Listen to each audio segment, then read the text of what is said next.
Well, hello there. It is finally time to do a life update and, well, yeah, let everyone know. Hello, Mr. Whoosh. You want to come up here? Let you guys all know what's going on. I have a couple of puppy dogs that are very excited to see me for some reason. Yeah, you can come up. Maybe I'll introduce you right now. Why not? I was going to do some big long winded thing, but fuck it. This is Emmy. She's my new puppy dog. And she's not really a puppy, but she's about 2 years old. And I've only just got her. So she's a rescue dog. Her original name was M&M, but Em, come here, come on, yeah, come on. She's excited. She wants to go for a walk. Um, don't actually know what type of dog she is. So before you ask, have absolutely no idea. You can see the coat on her is just, I don't know what it is. They call her like brindle or something like that. She's an absolute sweetheart, and her favorite things to do is go for drives, go for walkies, and get pets, and also eat bones, like most dogs. But yeah, she's a rescue dog, and it's kind of a funny story how I got her. But that's the new little puppy in my life. Her favorite spot is actually right there. She just loves sitting there and chilling, and just being behind me because I can reach over and just give her some pets. Oh my god, she's so cute. Um, there you go. There's Emmy. What else has been happening? Absolutely fuckloads. Lots of bad stuff. Lots of bad stuff, and I'm finally starting to feel like I've actually got my head on. I can actually think properly, and motivated to like even leave the house and go out and do things. So it's been a hard road, and obviously. Obviously, maybe I don't know. I probably definitely have let people down. Not probably, probably definitely. I definitely have let people down being away. And like I am really sorry if there's people out there that feel let down. Um, I've just really had to focus on myself. I don't feel like I can do any services to you guys. If secretly I'm sitting here feeling like crap trying to talk to you and stuff like that. It just doesn't work. It's not sustainable. I never would have been able to get through it. So I really just had to get better, and I'm living in a new city. I moved from one side of the world to the other, and I was expecting it to be easy because I lived and grew up here in Perth for some period of time. Um, I was wrong. It was and still is very, very, very hard. I still feel like a tourist in my own city. The networks of friends are no longer here, and all of those things. It's um, very hard to reestablish yourself in another place. And so, yeah, I feel like I probably didn't budget for that, and I probably should have just been like, hey, like this is probably going to happen. But um, I don't know. I've never had to deal with the stuff that I've had to deal with over the last year, 2 years, over the last year, ever before. So I'm still figuring out life. I'm still figuring it all out. Um, but also, yeah, this is a map of Perth. What you can see here beside me, aviation map of Perth. So yeah, I am sorry. I am sorry if you felt let down. That I've disappeared and not been there for you guys. I haven't been. I haven't been there for myself. And if I couldn't be there for myself, I don't think I could be there for anyone. So that's changing. That's changing every day. I'm feeling a little bit better, and making positive steps forward in my life. One of those is having a puppy dog who absolutely likes going for walkies, but we're not going to use that word too loud because then she's going to come over here and annoy me to take her for walkies, which I will do straight after this video. Don't you worry. So yeah, Emmy, housemate still here, still got Perry here, who's been absolutely wonderful having around. It's been really, really good having such a close friend in the same space as me, where we can talk crap, drink beer, talk about life and all of those things. It's been really super duper helpful. Um, but yeah, I'm slowly getting my feet back under me where I'm able to go out and do things. Yeah, some of the things that happened, I talked about it briefly in Discord. So when I did get back, a lot of you guys will know that I went out and bought a car. It was about a few months ago that car was stolen. So I spent a whole lot of money getting this car built. I rebuilt a whole heap of components, put new turbocharger on it, and I spent probably 2 months of hard work on that car, getting it up to standard and being a vehicle that I really, really liked and could rely on. And then it was stolen, left it out front of a bar just on the same, literally maybe 20 houses up the street, trying to be responsible. Didn't want to drive home, even though it was literally 500 meters after drinking, and went back the next morning, and it was a dude, where's my car kind of like thing. Had a look on the footage, and you see someone smash out the window, jump in. It was an old car. You see after about 3 or 4 minutes, the thing starts up, and they just drive it off into the sunset. So it was insured. I did get a little bit of money back for it, but nowhere near the value of what it was, and no way I would be able to get a similar car. This thing was a turbo diesel, had just had a fully rebuilt engine. I mean, the rebuilt engine alone was probably worth $3,000. And so I found a real gem of a car that I got at the right price. But to get another car at that same price, I would have had to rebuild the engine. Everything didn't work. So I got a little bit of insurance money back for that, and I had to go and downgrade. The funny thing is I still bought the exact same car, but instead of a turbo diesel, I got the petrol, and it needed a lot of work as well. So it's this blue thing. I'll show you some photos here in a second. But I got a 3-litre petrol, and the 3-litre petrol I've owned before, so this will be the third one of these cars I've owned now, so I'm super familiar with them, their pros, their cons, and everything in between. And that makes me feel comfortable with the car. It's like I know the things that go wrong with it, and I can actually fix those. So that's what I've gone ahead and done. I've redesigned the exhaust, like properly redesigned the exhaust. Done a whole heap of work on the thing. I've got a spare engine to put in it now, and I picked that car up really cheap. So I picked it up really cheap, knowing it had a massive oil leak. It was just venting oil. It was like you're just pouring fucking oil straight out of it. It was dumb, and a big coolant leak. So the whole coolant system needed to be pulled apart. All new pipes and hoses put on the thing.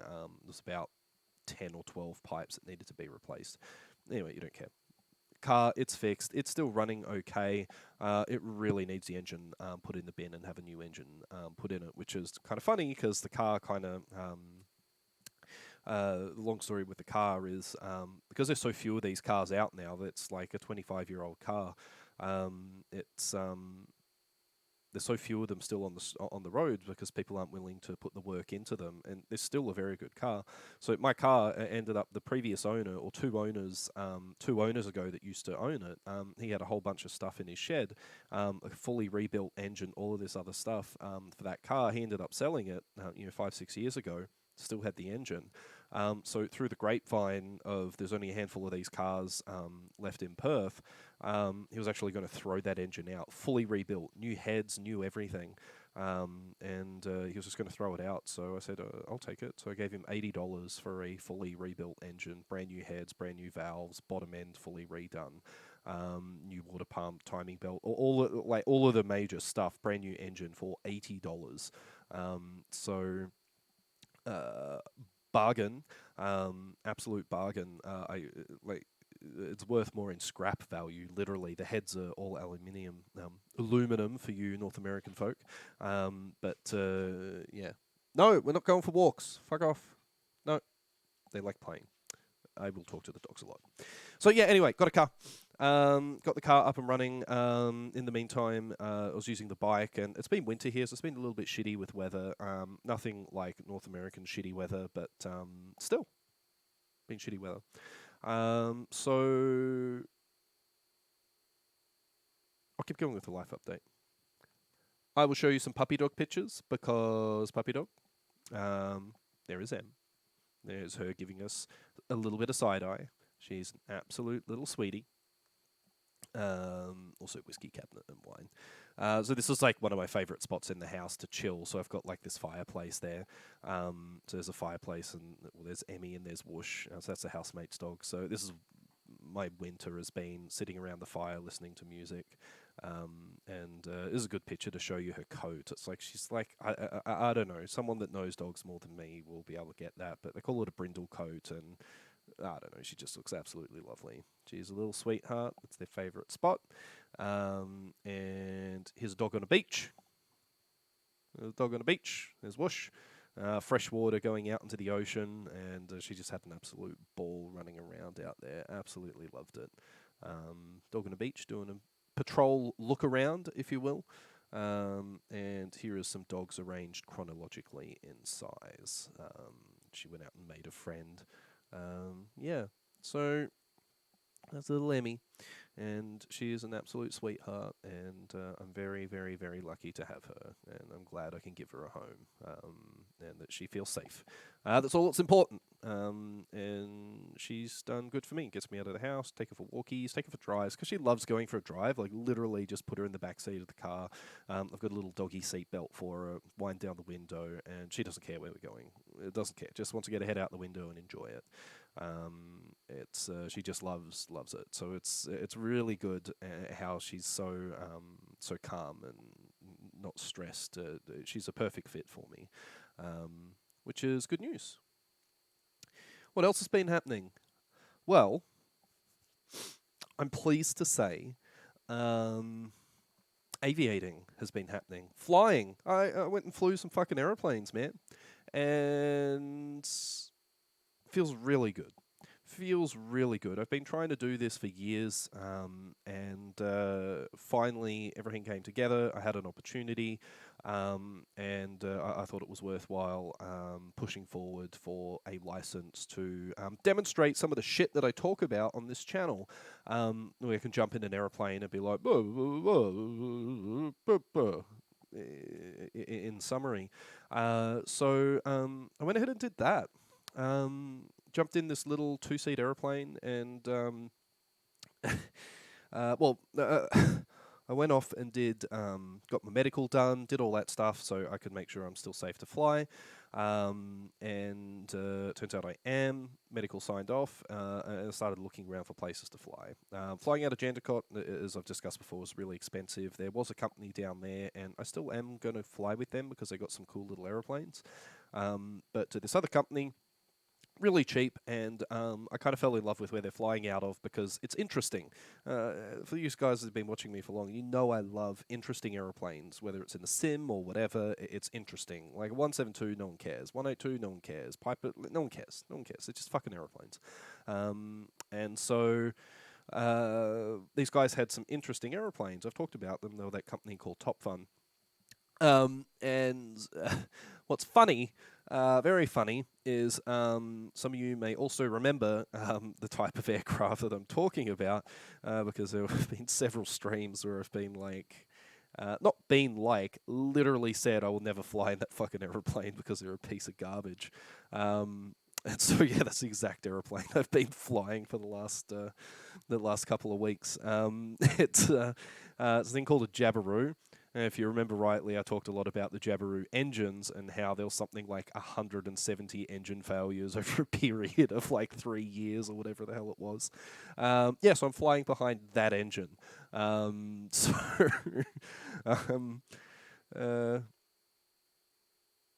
Cool, right? It's a long story behind it. I did a whole heap of research. I spent probably about a month reading into it and actually looking into, actually educating myself why the engines failed and stuff like that. And turns out that no, the engines were a piece of shit. They definitely were breaking due to design deficiencies, but it wasn't as prevalent as maybe the reports stated. And not by numbers. There definitely were a fuckload of these engines that failed. Let me show you a picture of these little aeroplanes. There definitely was a fuckload of these engines that failed, but the thing is they were very specific failures. Actually, there's my car off in the background. I did say I was going to show you my car, but there it is. There, it's pretty much the same thing, but as the red one. But yeah, so yeah, these engines, a whole heap of them did fail, but it was a very specific serial number range that failed, and it was under very specific circumstances that they failed. They were aircraft being used in flying schools, in aero clubs, where the engine was going through large temperature cycles, going from hot to cold, rather than getting in the aircraft and going flying. And then Jabiru was actually able to isolate the actual problem. And I guess the story gets even funnier because reading through all of the crash reports of these aircraft and the statistics behind it, the very fucking flying school, these guys here that I went and got my license with. Recertified, whatever it is. These are slightly different aircraft. It's a long story. But they had 2 engine failures in 1 week with these planes and rode off 2 planes. So it's not even like the engines are shit. I'll just go somewhere where the engines aren't shit. It's like the engines are shit. I'll fly with the flying school where they literally had 2 engine failures in 1 week and put the aircraft in paddocks. So. Interesting. I said I like interesting planes, right? Yeah. Anyway, so the problem, I'll do a video on the actual problem with these engines because it's kind of interesting, and it's also kind of a good point of how mistakes can still happen in aviation with design of engines. Yeah, so the actual really interesting fact about these planes is even though they were just an absolute fuck ton, 100+ engine failures. Out of all of those engine failures, the thing that these reports never pointed out was actually only 1 fatality during that whole thing. So all of these engine failures happened, and out of all of those engine failures, there was only 1 fatality. So there was a mechanical problem, but if you take the mechanical problem in isolation, you go, okay, that's a really big problem. But have a look at the big picture. Had a whole bunch of these engine failures, and people were walking away from these crashes. The reason being is the airframe is so well designed. The airframe is incredibly strong. The aircraft flies fairly stably. It has a fairly low stall speed at 40. It's 45 knots, clean 40 knots with flaps, and so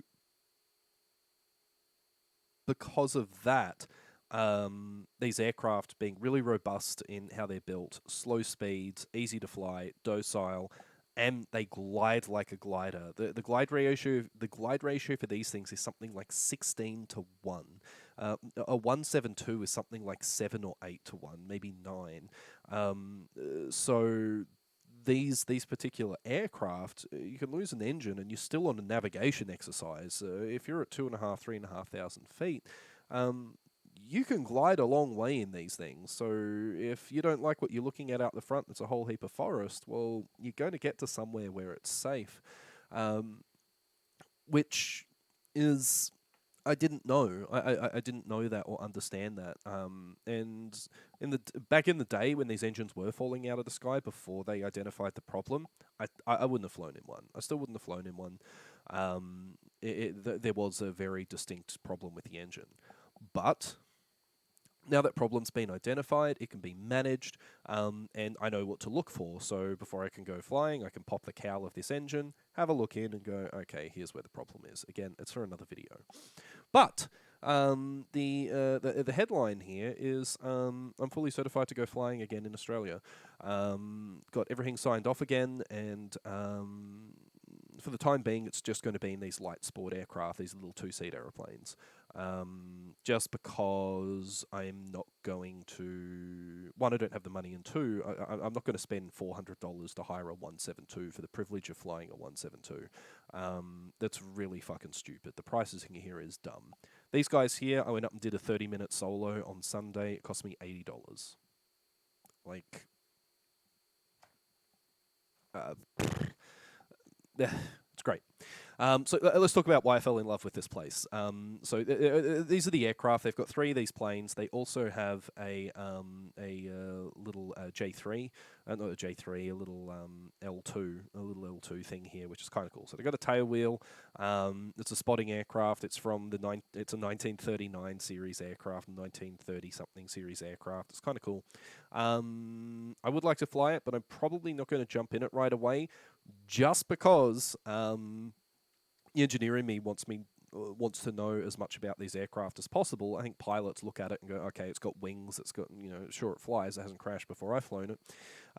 These wings haven't been rebuilt since 1960. They're wood wings, and there's fuel leaks.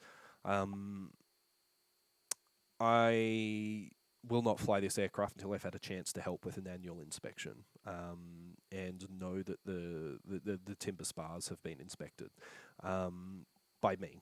I know that sounds like a little bit much, but there obviously is a qualified person that has been inspecting this aircraft, but qualified doesn't necessarily mean that they have all of the skills, knowledge, and experience to look at wood and fabric wings.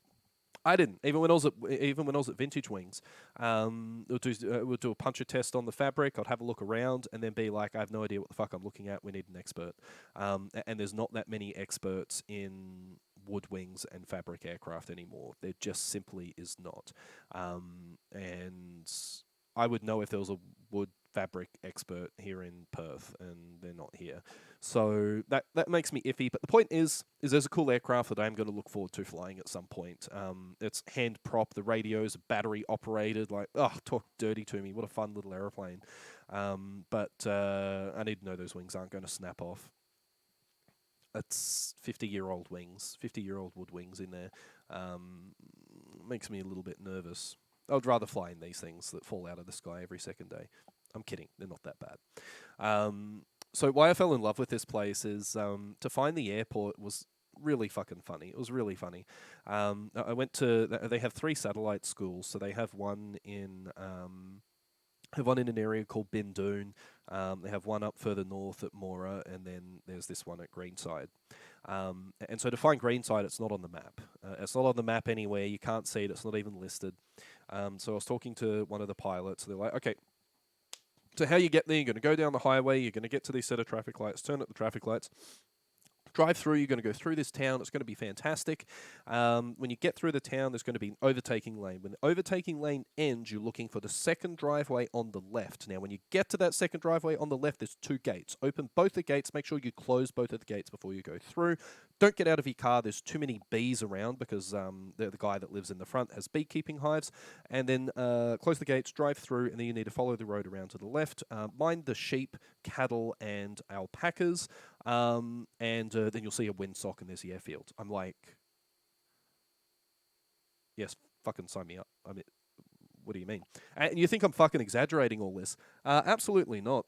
So this is this is the entrance. So actually, this is on the way out. But this gives you an idea, all these old, dilapidated houses. So the owner of this area, they're uninhabitable, so he's converted them into beehives, and he produces honey. And there's all the leftover honey jars and all of the bee things. So when you're getting out to get to the airport, opening the gate, dodging bees, allergic to bees as well, by the way, it's just like, it's... I don't know, again, interesting. Interesting. So you pull in, you open the gate, you drive through, and you're greeted with well, no, here it is when you're driving up. This is what it looks like. Like, where is there an airport behind all this? Like, this is literally the road in. Like, where, even here, like, where is the airport? There's the 2 gates. So there's first gate, there's second gate. It's like an airlock for the animals. The beehive houses are over there. You open the gate, you get through. There's this crappy little sign there that says the flying club is this way. You're like, okay, man, sure. I still don't believe you. First time I got there, I'm like, I think I'm just gonna have some guy walk out of his house with a gun, be like, "What are you doing here?" Just sort of fly some airplanes. So yeah, this is the entry to an Australian airport. I assure you, not all of them are like this, but the majority are. So that's how you get in. And then you can see from the pictures here, this is the airport. There's a couple of the aircraft there together. It's grass, it's dirt, there's a single runway, there's gable markers, and there's the windsock just over there to the right. And do I have a half-decent picture of... the way that you get in is over the back. So those trees over the back there is how you actually drive in. And I'm not kidding about the animals on the runway. Here's a photo I took off. So I got to do 2 weeks ago. I just they were going to have beers at a local pub. So they said, hey, do you want to jump in? We'll fly you there and then we can drive you back later. I said, absolutely.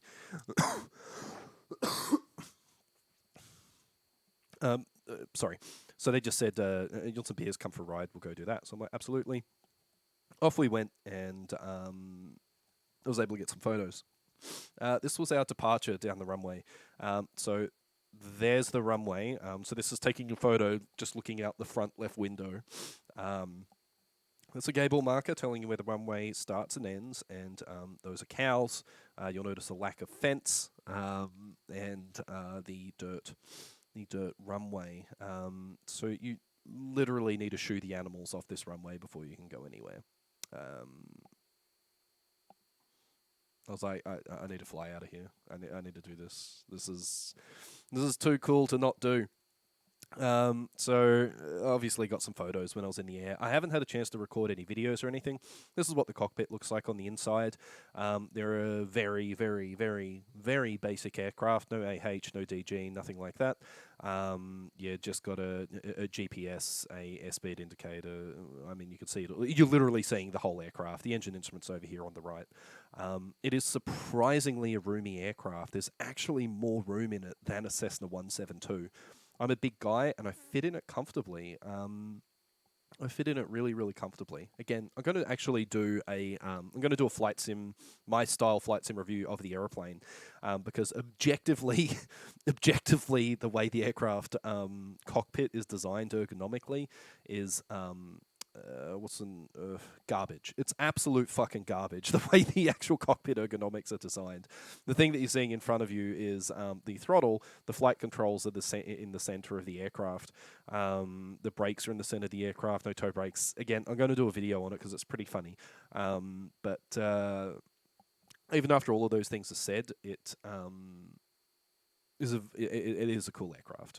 It is a cool aircraft to fly. It's enjoyable to fly. It is hard to fly. It's harder to fly. Objectively, it's harder to fly than, say, something like a Cessna 172. For lots of reasons. 182 even. It's harder to fly than a more complex aeroplane with variable pitch props and shit and different speeds, is because the difference between flying this thing and getting some speed out of it and just mushing along and not doing anything is very, very different. And flying the thing accurately is makes it really difficult. Flying the thing accurately is very difficult because it's so light. It's got a maximum takeoff weight of only 600 kilos. So you get bounced around a little bit, changes in air temperature, density, wind, you are directly affected. It's a low inertial aircraft. But all of that said, I actually rate it as a decent aircraft, as a training aircraft as well. It's so much aeroplane for what it costs to operate. So much aeroplane for what it costs to operate. It is a very good ab initio aircraft. It's a very economical starter aircraft. It's not a very good cross-country aircraft. You can do cross-country in it, but it's not very good. And one of the reasons is, if you look at the GPS there, is the speed. Like, I'm at 2,000 feet here. I'm at about 75% power, and I'm indicating 90 knots. If there's even someone blowing through a straw at you in this aircraft, you're going to start going backwards real quick. But outside of that, in the circuit, general handling, things like that, it's a very interesting aircraft to fly. It's very... you can't stall the thing either. If you're half decent on your feet, you can't stall the aircraft. And... yeah, anyway, I'll do a review on the doobly-doo, the aeroplaney thing here at some point, but I'll just continue to show you some pictures here. This is heading into Bindoon. It's a nice little dirt strip again, shoo the sheep off, and then you've got an aeroplane. A couple of other... this was another airport I flew out of. This is up at Mora, but it gives you an idea of the width of the aeroplane. They're quite a wide little aeroplane. You can really fit in there nicely. This is a different aircraft, so they've got three aircraft. They're all the same. You can actually see the control sticks here. They're like in a Y shape, and that Y shape is it's good. We'll do an analysis as why the cockpit is actually designed the way it is, because I think it is interesting. So I can go shit on it for the way it's designed, but it's all for a reason. Everything in an aeroplane is a compromise, and with these light sport aircraft, you make lots of compromises. And ergonomics are one of those things that are nice to have in these kind of aircraft, but they're not a need to have. There's definitely things that could be a little bit better. So I'll point those out. But the other thing is I haven't seen a single review video of this aircraft anywhere on the interwebs. None. Before I was trying to learn to fly it, reading through the POH, looking at all these things. There are almost zero videos on Jabiru aircraft, on how they fly, their quirks, what they're like, and what you need to do before you go jump in the thing. So I kind of made it up as I went. I approached the aircraft like I do with flight simming. I approach flight simming the way I would approach a real aeroplane. So it's just, I don't know. I approach flight simming the way I would approach real airplanes, and so I approach this thing the same way. Learn as much as I could through POHs and every other piece of resource I have. How they fly, what they do, what their speeds are. So I knew as much as I could by the time I first flew the aircraft. And so there'll be another video. Or a stream. Maybe we'll do a stream on it. But again, I don't have any... I took my GoPro, but I never hooked it up or anything like that. So I don't have any footage of in-flight stuff. But we have the ability to do that now. I'll just hook the GoPro up and be like, hey, you want me to demonstrate some stuff? We'll go out there, we'll fly the airplane and show you some cool shit. Future stuff. But the point is I'm talking about making videos again, I guess, and airplanes. Which is a good thing. It's a good positive thing. I haven't felt like doing that in a while, and now I have things to talk about. You know what I mean? I was really worried about not having things to talk about.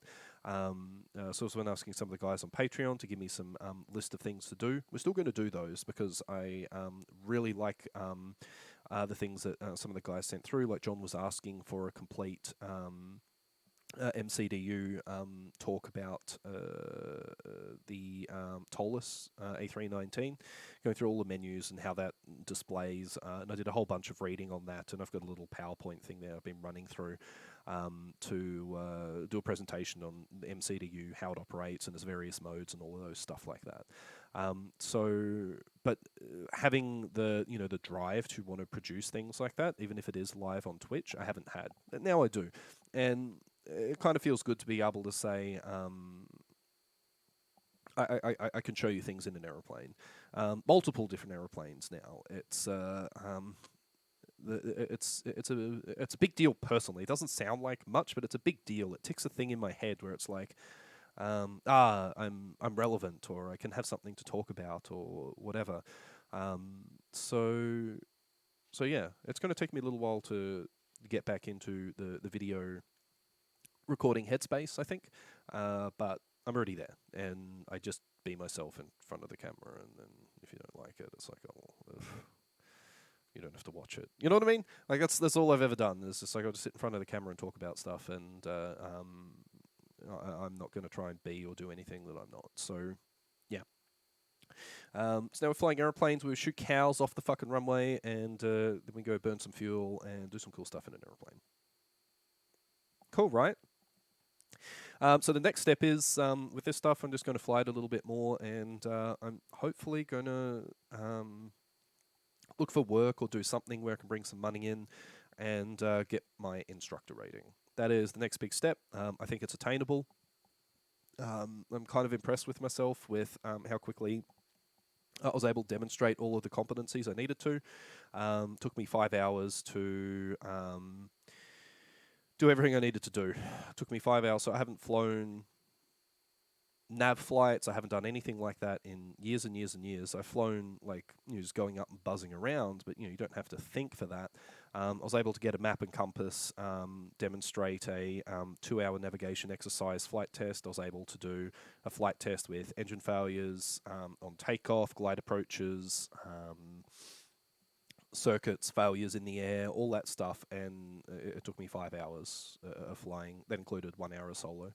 And that was also learning a brand new airplane that I've never actually sat in or flown. So 5 hours to sit 2 flight tests. One was a navigation flight test.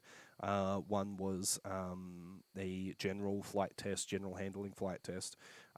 Do circuits, learn an airplane, and be able to fly it competently and land the thing in various conditions of dirt strips and wind and all that stuff. So I have to admit I'm a little proud of myself that I can jump in an aeroplane and kind of sort of know what to wobble in the right direction and yell at people on the radio.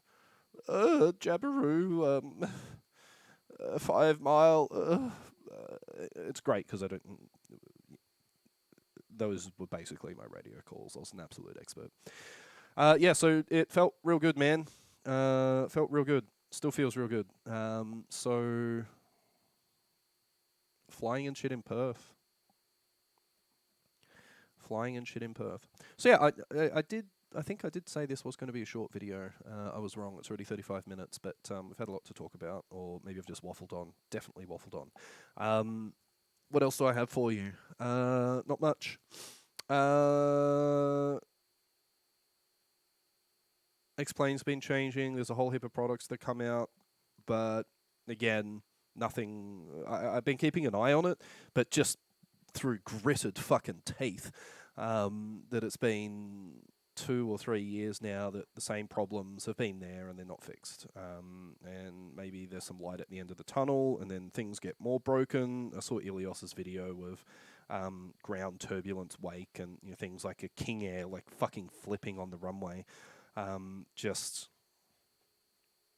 it's hard to stay enthusiastic when you see stuff like that. But hey, whatever. This is the world we live in. So, do I have anything else for you guys for the time being? No. Oh, Draco just crashed.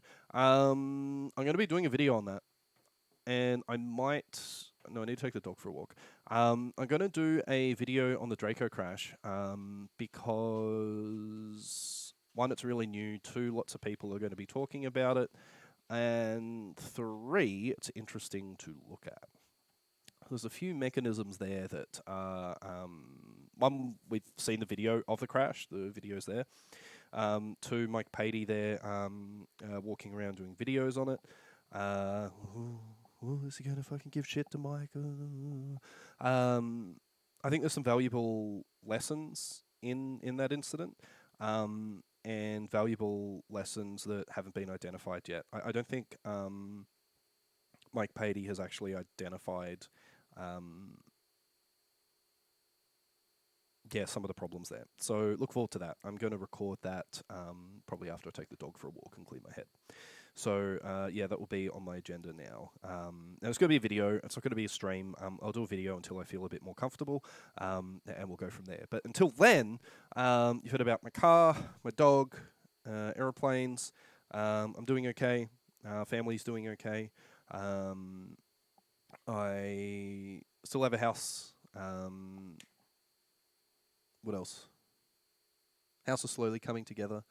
I'm still getting furniture for it. I think that's the life stuff. I'm still in Perth. I'm still surviving. But yeah, that's it. I hope this was an okay update for you guys. Some stuff to get excited about. Lots of stuff to get excited about. And I'm getting back on the horse. I don't have a date for you for a first stream or anything like that. It'll be, I'll wake up and it'll be like, today's the day, let's go live. I don't care if one person shows up. Getting back into the swing of things, it won't be about the stream, it will be about me being okay to do the streams. And having things to talk about and interesting and doing things and getting back into pilot edge flying and stuff like that. So, yeah. But, again, I'm sorry if I've let any of you guys down. It wasn't intentional. Definitely wasn't intentional. It's just I've had to do life stuff, and make some positive steps forward. I haven't been able to make those until the last month, like August maybe.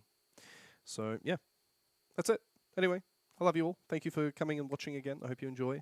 And hype man, show some videos.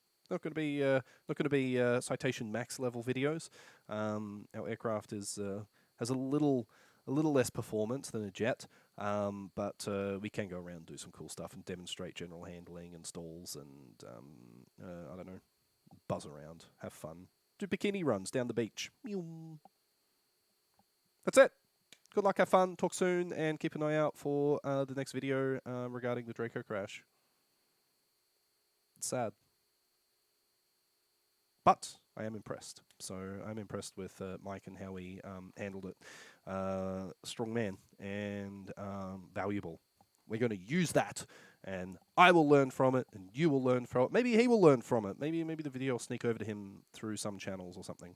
But I hope he learns from it as well. But that's it. Good luck. Have fun. Do the thing I wouldn't do, and keep an eye out for the next video. Should be in the next day or two. Actually, this will go Patreon, then to YouTube. So, and yeah, so before the end of the week, you should see 2 videos. That's it. Bye.